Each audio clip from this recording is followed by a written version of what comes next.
Bitcoin à 50 000 $, mais quand va-t-il s'arrêter? Bienvenue à toutes et à tous les amis dans cette nouvelle matinale trading, j'espère que vous allez bien. Moi ça va forcément quand je vois un marché crypto comme il l'est actuellement, forcément ça donne le sourire. Bitcoin au-dessus des 50 000 $. Ethereum au-dessus des 2600 $ et globalement une grosse majorité des altcoins qui se portent aussi très bien. Alors ce matin dans cette vidéo on va essayer de comprendre un petit peu où est-ce qu'on en est, quelle est la suite maintenant. Est-ce qu'on continue de pousser comme ça jusqu'à la TH sans jamais s'arrêter ou est-ce que ça va être le moment pour BTC de respirer un petit peu. On va faire aussi un gros point technique sur les marchés financiers traditionnels puisque aujourd'hui va être une journée très importante avec un catalyseur notamment cet après-midi qu'il ne faudra pas manquer et puis un point macroéconomique. J'aurai pas mal de choses à vous dire justement cet après-midi sur l'économie européenne mais aussi sur l'économie américaine. Juste avant de commencer, je vous invite à vous abonner si ce n'est pas encore déjà fait et surtout à nous rejoindre dans le serveur Discord. Vous avez le lien en bio et en description. Allez, c'est parti, on commence donc tout de suite avec un premier point sur le marché crypto. Donc, comme je vous le disais à l'instant, un Bitcoin qui s'est envolé sur ce début de semaine à plus de 50 000 $. Alors moi, en toute transparence, je vous l'avoue, j'ai perdu. J'étais en short depuis les 46 000 $, d'accord? Donc, bah là, trade perdant, on ne peut pas gagner à tous les coups. Je vous montre quand je gagne, je vous dis aussi quand je perds. Alors globalement, j'avais pris relativement peu de positions depuis le début de l'année sur le Bitcoin, depuis début 2024. J'avais surtout short au moment de la news des ETF. Mais c'est vrai que là, ça faisait plusieurs semaines que j'étais un petit peu en mode observation, en mode attente. Et j'attendais avec impatience ce niveau des 46 000 $ sur lequel j'avais prévu justement de me positionner à la vente. Le problème, c'est qu'en fait, j'ai pas été le seul et on a été énormément à vouloir shorter un petit peu trop précipitamment le cours du BTC. Ce qui explique en partie cette continuation haussière, c'est-à-dire qu'en fait, si vous voulez, voilà, on a continué de liquider, de squeeze tous ceux qui essayaient de short pendant l'impulsion haussière. D'accord ? Ça, on pouvait notamment l'observer en regardant le comportement de l'open interest et des funding rates. Alors, on a bien été aidé aussi par l'inflow des ETF qui apportent énormément au cours du BTC. Et puis, on a un marché qui est très résilient, qui est très résistant. En plus de ça, sur les tradis, on a le cours du dollar qui est plutôt stable, donc ce qui laisse un petit peu plus de place aux classes d'actifs risqués. Donc on avait quand même pas mal de confluences qui nous amenaient à ce mouvement aussi. Alors, malgré ça, je trouve que ce mouvement est très impulsif. Très impulsif, il n'y a pas eu forcément de retracement, on a laissé quand même des grosses zones de déséquilibre qui n'ont pas été comblées. Attention à la suite. Alors, je ne vous dis pas que je vais short dès maintenant le cours du Bitcoin, ni que je vais long. De toute façon, j'ai envie de vous dire, là, vu la situation actuelle, si vous n'êtes pas en trade, si vous n'êtes pas déjà en position, il n'y a pas grand-chose à faire. Ok ? Vaut mieux être en attente et vaut mieux être en mode observation. Malgré ça, il y a une zone qui va m'intéresser tout particulièrement, celle des 52 000 $. Il y a énormément d'éléments de confluence qui nous amènent à dire que cette zone des 52 000 $ pourrait être une zone de retournement, de respiration sur le Bitcoin. On a fait un très gros point avec l'équipe trading hier soir et on s'est posé un petit peu la question de quelle était la suite justement et qu'est-ce qu'on allait pouvoir faire justement par la suite. Paul vous a fait un gros résumé de ce qui vous a été dit avec une analyse totale donc sur le Bitcoin. Je vous invite à aller voir ça dans le serveur Discord, c'est très détaillé, il y a beaucoup d'informations. Et donc, comme je vous le disais, beaucoup de confluence sur ce niveau des 52 000 $. Si on prend des données mathématiques, si on prend des données d'order flow, c'est exactement ce que nous montrent les différentes maps de liquidation. C'est exactement ce que nous montre le sentiment de marché qui est passé beaucoup trop bullish actuellement. Maintenant, bien évidemment, on va attendre des confirmations. On ne va pas bêtement se jeter dans une position short en arrivant sur les 52 000 $ parce qu'il y a un deuxième scénario. Le deuxième scénario, c'est quoi ? Ce serait que Bitcoin vienne chercher ces 52 000 $, prenne appui dessus, et alors là, les amis, c'est tout droit vers la TH. Pour moi, si on flippe les 52 000 et qu'on prend appui dessus, il n'y a pas grand-chose qui peut nous retenir jusqu'à la TH. Alors attention, ça ne voudra pas dire non plus qu'on va monter en ligne droite comme ça sans jamais s'arrêter, mais c'est pour vous dire que derrière, on a un peu le champ libre, si vous voulez, jusqu'à la TH. Alors, justement, cette question d'ATH revient de plus en plus ces derniers jours et vous avez été nombreux à me dire est-ce qu'on ne toucherait pas l'ATH avant le halving ? Alors, c'est pas impossible, C'est jamais arrivé, mais c'est pas impossible. Mais ce serait pas forcément une très bonne nouvelle selon moi. En effet, venir chercher l'ATH avant le halving constituerait selon moi une sorte de top local, une sorte de sell the news, si vous voulez, et du coup nous amènerait à avoir du retracement sur le reste de l'année 2024. Moi, je préfère qu'on vienne respirer maintenant, avant le halving, et qu'à partir de cet été, on commence à déclencher un rallye haussier jusqu'en 2025. Plutôt que, là, continuer le rallye haussier dès maintenant, se retrouver à l'ATH au moment du halving, retracer sur le reste de l'année 2024 et redémarrer que à partir de 2025. Vous voyez ? Pour moi, ça serait pas idéal, ça serait pas le top pour le marché. Ça serait pas ce qu'il y aurait de plus sain. D'accord ? Donc encore une fois, on est sur des niveaux euphoriques très très très très élevés actuellement. Si vous regardez même du côté du RSI, bah voilà, on est sur quand même des zones de surachat, que ce soit sur du 4 heures, sur du daily. Donc le marché va avoir besoin de respirer. Je vous montrais la data hier dans le serveur Discord, mais actuellement on a 93, voire plus de 93 maintenant, des wallets Bitcoin qui sont en profit. Ok, donc c'est trop. Ok, le marché ne peut pas donner raison à tout le monde. Le marché ne peut pas faire gagner tout le monde. Et donc, on peut se dire qu'il y a un moment, on va sortir un petit peu du monde du marché.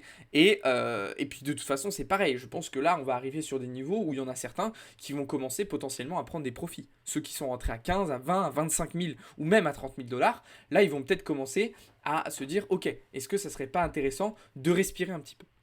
Donc voilà, bref, sur du court terme, de toute façon, pour le moment, je ne fais rien. Mon plan précédent a été annulé, donc là, je suis plutôt en mode reconstruction d'un nouveau plan. En termes de data, vous voyez que l'open interest s'est complètement stabilisé. Par contre, ce qui est intéressant, c'est qu'on a une sorte de petite divergence avec les funding rates qui sont sur une tendance baissière depuis hier. Donc ça, attention à surveiller. Et puis surtout, ce qu'il faut se dire, c'est que du côté de l'order book, le mouvement qu'on a fait hier en venant chercher les 50 000 $, alors est-ce que mon mob chart veut bien s'afficher ? Il nous a permis de récupérer un gros mur vendeur qu'on avait justement, je vous avais dit, entre les 48 000 et les 50 000 $. Ok ? Bon, mon mob chart n'a pas l'air de vouloir s'afficher. Donc, voilà, on a récupéré beaucoup de liquidité. Et puis de toute façon, voilà, si vous regardez les maps de liquidation sur 30 jours, on a quoi ? Allez, on a à peine, 200 millions à venir chercher au-dessus. Alors qu'on est quasiment sur, on est à plus de 2 milliards de dollars à venir chercher en direction des 42 000 $. Donc c'est plutôt vers le sud là qu'il va falloir porter le regard. Bref, maintenant que ça s'est dit sur Bitcoin, on va pouvoir regarder un petit peu du côté d'Ether, même si c'est sensiblement la même chose, globalement, du côté d'Ethereum. J'ai envie de vous dire, il n'y a pas grand-chose à faire pour le moment. Là aussi, j'étais plutôt vendeur sur Ether, en termes de trade. Ether, c'est un petit peu plus délicat. Si vous voulez, déjà, sur du court terme, je pense que ça serait assez intéressant qu'ils reviennent tester cette zone, Ether. Pour moi, ça serait bien qu'ils reviennent prendre appui, ok, valider cette cassure, valider ce breakout définitivement, puisque là, on l'a pas retesté, en fait, ce niveau-là. On l'a cassé, on a latéralisé, mais on n'est pas revenu le tester. Et puis, il y a autre chose qui m'inquiète un petit peu, moi, c'est la paire Ethereum-BTC, parce que du coup, avec ce mouvement-là, la dominance du Bitcoin, elle est repartie à la hausse, mais du coup, Ether est toujours un petit peu à la traîne si on regarde la paire Ethereum-BTC.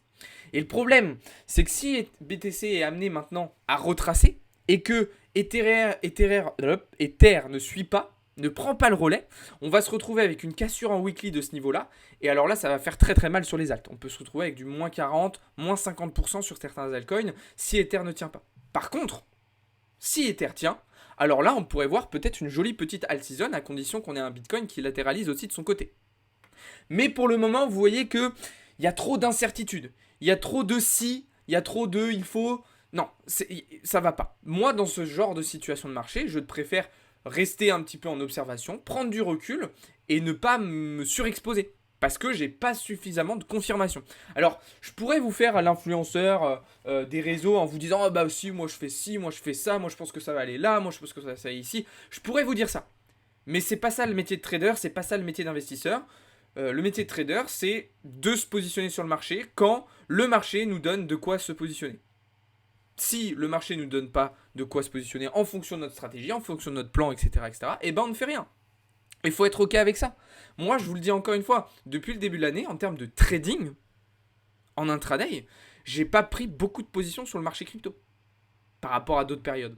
Parce que j'avais pas suffisamment ce que je voulais. Alors par contre, sur du spot, sur des alts, là, il n'y a pas de souci. Je me suis fait plaisir. J'ai eu des belles performances. Mes wallets se portent bien. Mais ça se limite à ça. Et il faut être OK avec ça. Il faut être vraiment OK avec ça. Alors justement, petit point sur les alts. Du coup, plutôt sur du spot. Globalement, c'est cool. Globalement, c'est cool ce qui se passe. Le pit qui est en train de nous régaler totalement, les amis. Franchement, c'est extraordinaire ce qui se passe. On est sur du plus de x2 déjà. J'ai pris un petit peu de profit ce matin. Ok, que j'ai basculé sur de l'Atom et du TIA en stacking sur mon wallet Kepler pour générer des rendements encore plus importants. Voilà, on a des alts qui suivent plus ou moins. Ok, tous ne vont pas à la même vitesse. Justement, Atom, lui, reste un petit peu plus en retrait pour le moment. UOS, pareil, mais globalement, il y en a qui nous font de très très jolies performances. Hein. Il y a eu des choses très intéressantes cette semaine. Donc voilà, il faut en profiter aussi. En fonction de votre plan, n'hésitez pas à prendre un petit peu de profit. Hein, ok, suivez vos stratégies. Le Solana aussi qui nous fait des choses extraordinaires. On avait pris un trade de continuation haussière, rappelez-vous, la semaine dernière. Ça se passe merveilleusement bien. Donc globalement, sur les alts, sur du spot, c'est cool. Ça va dans notre sens, mais pas de position à plus court terme pour le moment d'identifier, donc je vous tiendrai au courant éventuellement dans le Discord d'éventuelles nouvelles prises de position, analyses, informations qui pourraient me paraître intéressantes. Donc voilà un petit peu ce que je pouvais vous dire du côté du marché crypto, les amis. Si jamais vous avez des petites questions, des petites remarques, n'hésitez pas à me le dire dans les commentaires. N'hésitez pas aussi à me dire ce que vous pensez du marché actuel. Est-ce que vous pensez que voilà, on va continuer de grimper comme ça jusqu'à la TH, ou est-ce que pour vous on va s'approcher bientôt d'une zone de respiration, d'une zone un petit peu de retournement sur le BTC, étant donné la très forte impulsion haussière qu'on a pu observer quand même sur ces derniers jours. Voilà les amis, on va désormais pouvoir basculer du côté des marchés financiers traditionnels. Et puis donc on va commencer avec un petit point sur le programme macro de la journée. Petit point aujourd'hui parce qu'il y a pas mal de choses à dire avec des premiers résultats qui sont tombés ce matin en début de session de Londres, d'autres qui vont tomber en fin de matinée et puis ceux de cet après-midi aux États-Unis qui seront très importants. Alors on va se concentrer dans un premier temps sur l'exemple à suivre selon moi du côté européen actuellement, celui du Royaume-Uni. On a été très critique, il y a beaucoup de gens qui ont été très sévères avec le Royaume-Uni depuis le Brexit. Alors effectivement, la transition avec le Brexit du Royaume-Uni n'a pas été une mince affaire pour eux. Ça n'a pas été facile, ça a pris du temps, mais les choses sont en train de s'améliorer de manière très intéressante. Et les datas de ce matin nous le confirment une nouvelle fois. Le Royaume-Uni a réussi à faire baisser son taux de chômage sans pour autant faire exploser son salaire horaire moyen. Et c'est un point ultra intéressant. Contrairement aux États-Unis, où on a vu le taux de chômage baisser, mais du coup le salaire horaire moyen monter, ce qui engendre potentiellement des problèmes d'un point de vue inflation, le Royaume-Uni arrive parfaitement bien à gérer les différents aspects économiques de son secteur de l'emploi pour éviter justement une reprise de l'inflation. Globalement, sur l'ensemble de l'Europe, attention, je ne parle pas de l'Union européenne ici, sur l'ensemble de l'Europe, le Royaume-Uni est l'un des pays, notamment d'Europe de l'Ouest, qui s'en sort le mieux d'un point de vue économique et d'un point de vue inflation. Donc, c'est pour vous dire, et là on va parler un petit peu économie politique, que des changements drastiques de politique économique, ça ne marche pas forcément du jour au lendemain. Je vois beaucoup de personnes en ce moment qui sont très critiques à l'égard de la politique économique qui est en train de mettre en place Javier Milei en Argentine. Oui, ça ne va pas se mettre à fonctionner du jour au lendemain comme ça où tous les problèmes vont être réglés. Déjà, voilà, Javier Milei a l'objectif de redollariser le pays, donc ça passe par une dévaluation du peso, donc ça se fait pas en un claquement de doigts. Mais il faut voir sur la durée. Et sur la durée, il y a des choses qui vont potentiellement bien se passer. On voit déjà sur le secteur de l'immobilier en Argentine, il y a des très très très belles choses qui sont en train de se passer. Donc c'est pour vous dire que les transitions économiques, ça ne se fait pas en un rien de temps, ça ne se fait pas en 6 mois, 1 an, ça prend plus de temps. Mais quand les choses sont bien faites, ça peut apporter des résultats très convaincants. Et je vous dis ça pourquoi ? Parce que nous, sur le reste de l'Union européenne, on est dans une situation économique, à l'image de l'Allemagne, vous le voyez, qui est bien plus compliquée. Aujourd'hui, en Allemagne, on a 75% de probabilité d'avoir une récession. Je vous laisse imaginer sur l'ensemble de l'Union européenne. Donc on pourrait et on devrait un petit peu prendre exemple sur des économies qui sont proches de nous, même si tout n'est pas comparable parce que le Royaume-Uni c'est un pays qui est plus petit, ok, il y a des choses qui sont différentes, mais il faut aussi être capable de voir ce qui marche, de voir ce qui ne marche pas et de s'inspirer de ce qui fonctionne. Et pas être borné dans nos modes de fonctionnement actuels qui ne sont pas quand même très qui nous apportent pas en tout cas des résultats très convaincants. Bref, je ferme l'aparté donc sur le Royaume-Uni, mais comme vous voyez, des bons résultats.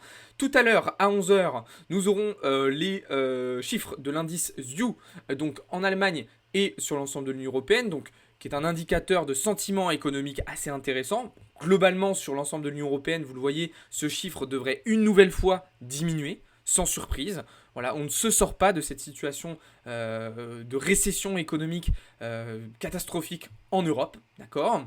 Et puis donc cet après-midi, du côté américain, ça va être particulièrement intéressant. À 13 heures, on aura le rapport mensuel de l'OPEP qui va nous concerner directement au vu de notre analyse sur l'US Oil, on va y revenir juste après. Et puis surtout les chiffres de l'inflation à 14h30 aux États-Unis. Donc première publication de chiffres de l'inflation en 2024 aux États-Unis avec les chiffres IPC cette fois-ci.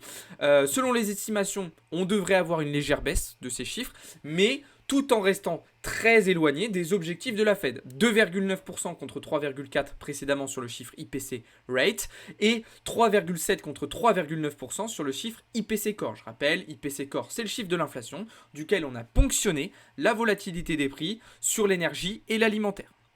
De ce fait, on voit tout de suite que les marchés sont en train de se rendre compte et de se rééquilibrer quant à leurs anticipations de pivot de la Fed, puisque même pour le mois de mai désormais, il y a un certain équilibre, une certaine incertitude au vu d'une potentielle baisse des taux d'intérêt directeurs. Contrairement à ce qu'on avait il y a encore quelques mois, où le marché anticipait une première baisse des taux dès le mois de mars. Okay, et puis alors vous avez vu, dernièrement on a pas mal de membres du FOMC et de la Fed qui se sont exprimés en rappelant bien que pour eux, il était beaucoup trop tôt pour envisager une baisse des taux pour le moment. Et que ça se ferait sans doute beaucoup plus tard que prévu dans l'année 2024. Ok ? Au vu de ces différents catalyseurs macroéconomiques cet après-midi, il faudra être particulièrement attentif, notamment du côté du dollar américain, d'accord ? Alors moi, sur du court terme, j'envisage toujours un retour dans cette FVG en 4 heures avant d'aller chercher de la continuation haussière. Maintenant, beaucoup d'incertitudes là aussi sur le cours du dollar, donc je vais être particulièrement prudent. Pour ce qui est des indices américains, alors on a eu une belle journée hier et puis en fin de session, ça s'est un petit peu affaibli, puis ça continue ce matin sur le Dow Jones notamment, sur le Nasdaq aussi.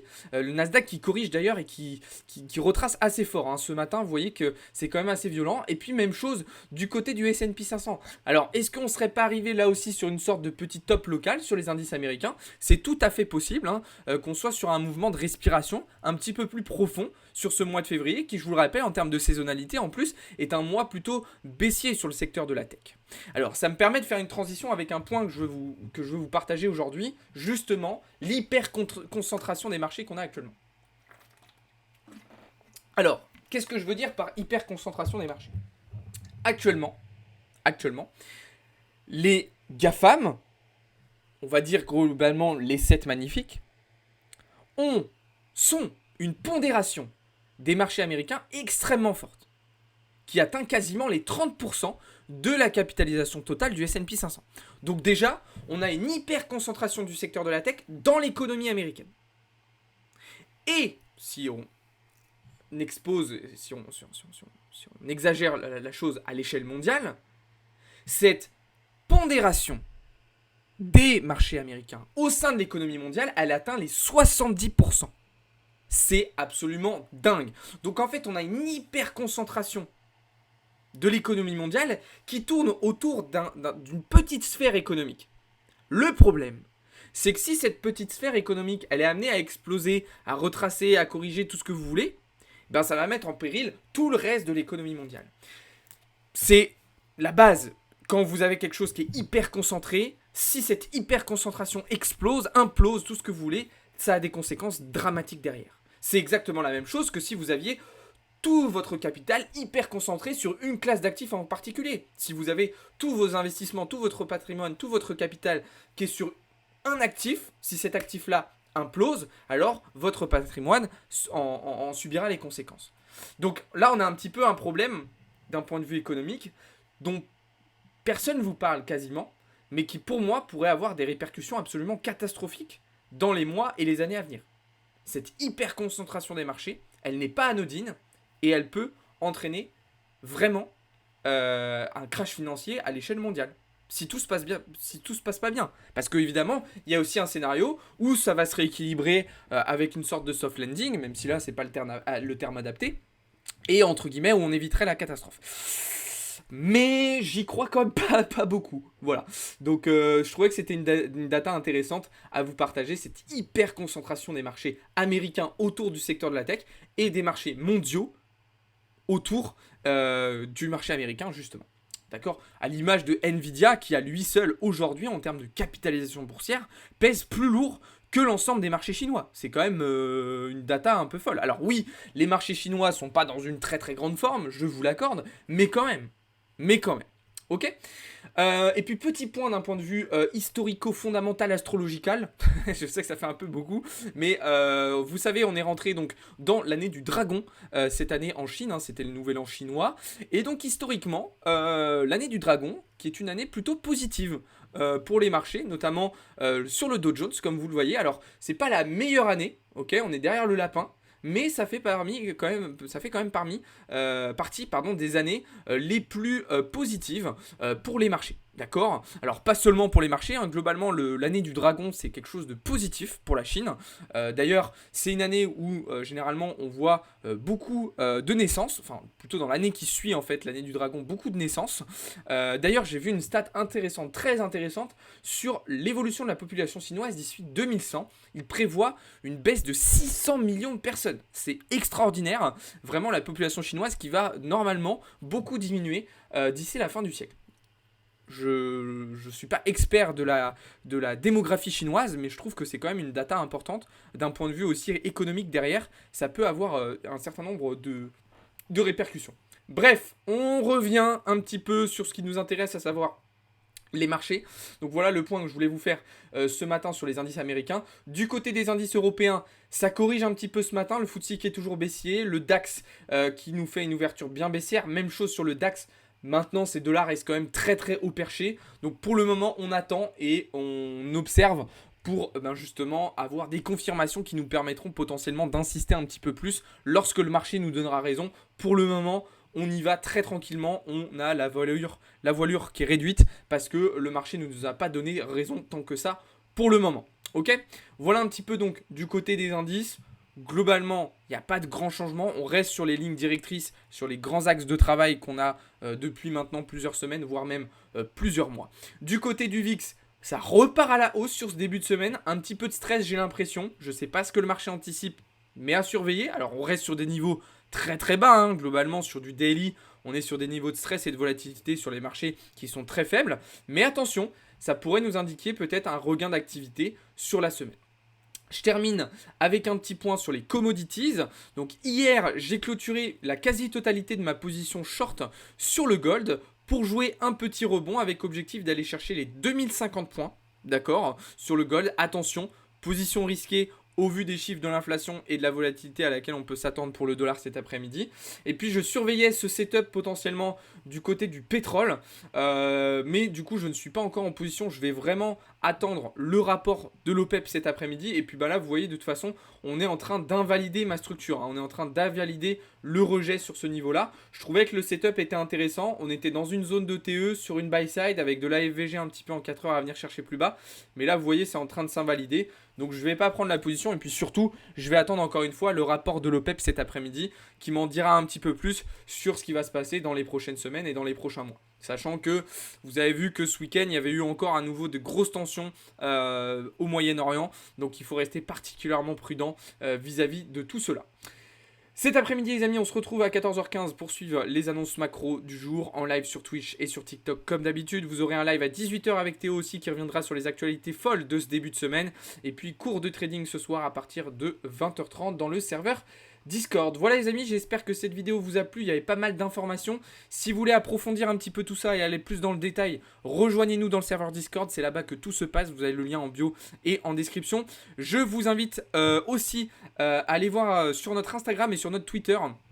On a lancé un petit concours spécial pour la Saint-Valentin, donc n'hésitez pas à aller voir ça si ça vous intéresse. Sur ce, je vous souhaite à toutes et à tous une très très bonne journée. Ciao tout le monde, c'était Alex pour Blockchain Capital.